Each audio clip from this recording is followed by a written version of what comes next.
बिस्मिल्लाहिर्रहमानिर्रहीम। अस्सलाम वालेकुम। Welcome to my YouTube channel जायके पाकिस्तान के। तो आज हम बनाएंगे ये गुड़ के साथ एक ऐसी मज़ेदार सी रेसिपी बनाएंगे कि आपने पहले कभी भी नहीं बनाई होगी।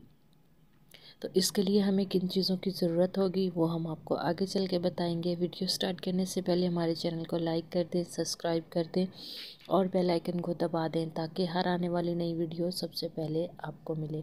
तो वीडियो करते हैं स्टार्ट और देखते हैं हम इसको किस तरह से तैयार करेंगे। सबसे पहले तो हमने कढ़ाई ली है और इसके अंदर डाल देंगे ये 1 कप गुड़ का।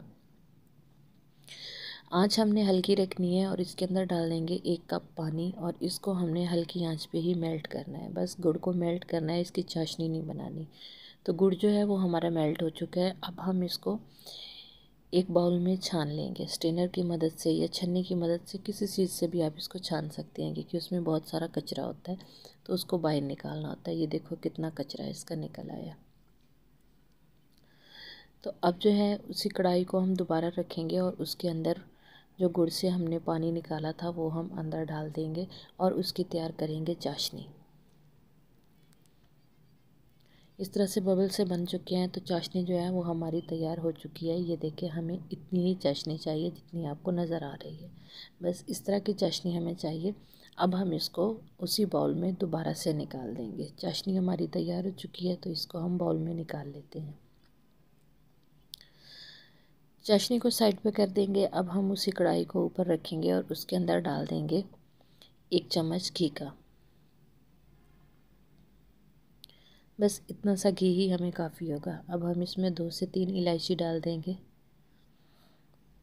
और इसमें हम डालेंगे 1 कप आटा। आटा हमने लिया है ये वाला, यानी कि ना तो ये मोटा है और ना ही बारीक है, बस दरमियाना है, दरदरा सा। तो इसको हमने अच्छे से इसकी भुनाई कर लेनी है। अभी हमें आटा थोड़ा खुश्क लग रहा था तो हमने इसमें थोड़ा सा घी और शामिल कर दिया। तो इसकी हम कर लेंगे भुनाई। अच्छे से हमने इसकी भुनाई करनी है। तो कुछ इस तरह से इसकी भुनाई हो चुकी है। भुनाई हमने हल्की आंच पे ही करनी है। तो इस वक्त जो है जो हमने गुड़ का सीरा तैयार करके रखा था वो हम इसके अंदर डाल देंगे और इसको आहिस्ता आहिस्ता चलाते रहेंगे। इसके चलाने का मकसद ये है कि चलाना हमने चूल्हा ऑफ करके है, क्योंकि जितना हम इसको चलाएंगे, जितना हमने घी डाला है वो सारा इसका बाहर निकल आएगा। बस इस तरह से हमने इसको मिक्स करते जाना है और इसका घी जो है थोड़ी ही देर में सारा इसका घी जो है वो बाहर निकल आएगा। कुछ इस तरह से निकल आया है। अब हम इसको बाहर निकाल लेंगे किसी और बर्तन में ताकि फिर कभी काम आ जाएगा। और एक बॉल में हमने पेपर लगा दिया है और उस पेपर में हमने लगा दिया है, उस पेपर के अंदर हम ये जो हलवा हमने तैयार करके रखा है वो हम इसके अंदर डाल देंगे और इसको अच्छे से कर लेंगे सेट। और ऊपर हम थोड़े से तिल और थोड़े सा कटे हुए बादाम जो हैं वो लगा देंगे और इसकी अच्छे से गार्निश कर देंगे। इसको 2 घंटे तक स्पैचुले की मदद से हमने उसके ऊपर से दबा देना है ताकि अच्छे से प्रेस हो जाए और इसको हमने 2 घंटे के लिए ठंडा होने के लिए रख देना है। ठीक है, ऐसे ही ऊपर जाली लगा के आप रख दें। 2 घंटे के बाद हमने इसको निकालना है। तो 2 घंटे के बाद हम इसको निकाल लेते हैं। ये कुछ इस तरह से हो चुका है। अब हम इसकी कर लेंगे कटिंग।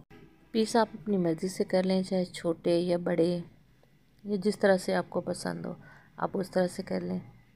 तो मैंने कुछ इस तरह से इसकी कटिंग कर दी है। दूसरी साइड से भी हम इसी तरह के इसकी कटिंग कर लेंगे और एक प्लेट पे इसको निकाल लेंगे। ये देखें कुछ इस तरह से इसके पीस किए हैं हमने। बस इसका सेट होना ही अच्छी तरह से, ये कि अच्छी तरह से सेट हो जाए तो ये कटिंग इसकी बहुत ही अच्छी होती है। तो ये देखिए इतनी खूबसूरत सी हमने इसको तैयार कर लिया है। चाहे आप टुकड़ी वाला हलवा कह दें या कि जो भी आप इसको नाम देना चाहें वो आप देख सकते हैं, लेकिन बहुत ही मज़े का बनता है। गुड़ से बनाया है और बहुत ही कम चीज़ों से हमने इसको तैयार कर लिया है। आपने देखा है इसका टेक्सचर भी बहुत ही अच्छा है और बहुत ही मज़े का बनता है। आप इसको चाय के साथ एंजॉय करें या कि जिस तरह मर्ज़ी करें। अगर आपको हमारी वीडियो अच्छी लगती है तो हमें कमेंट्स में ज़रूर बताइएगा। इसे लाइक और शेयर भी ज़रूर कीजिएगा। तो नई वीडियो तक हमें दीजिए इजाज़त। अल्लाह हाफिज़, अस्सलाम वालेकुम।